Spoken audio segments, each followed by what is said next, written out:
What's up, guys? Welcome to Protect and Survive. Today we're going to talk about multi-tools. I have a few of these laying around the house. I have one in my bag. I have one in my toolbox. I got one in the kitchen.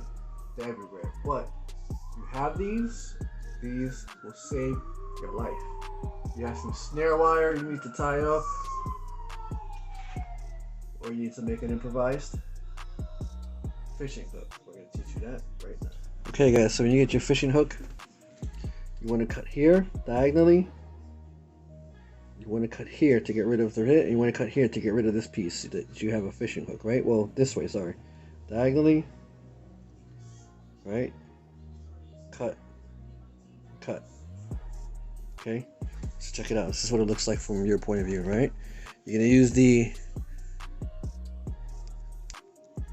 wire stripper cutters.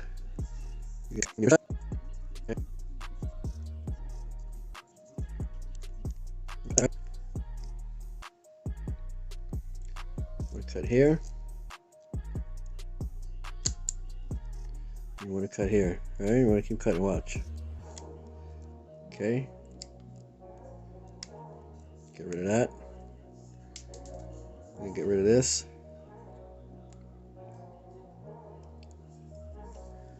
All right. Pop that in there. Okay. I usually just curl this back. Doesn't have to be perfect, it just has to be working. Alright. Put that there.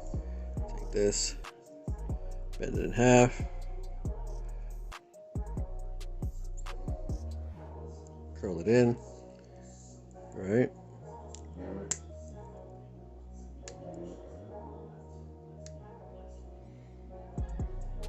Right, there you have it. You see that? What you're gonna do is take your fishing wire, you're gonna wrap it around and around this way and around this way, and you have an improvised fishing hook. This is just good for small fish. Not this big. It's not gonna be for big or heavy fish or bass, but in a pinch it will do the job if you have the right tools. You can use cordage from your survival bracelet. If you have one, or if you have paracord, you can use that as well. Anything that's thin you can wrap around it, should work pretty well.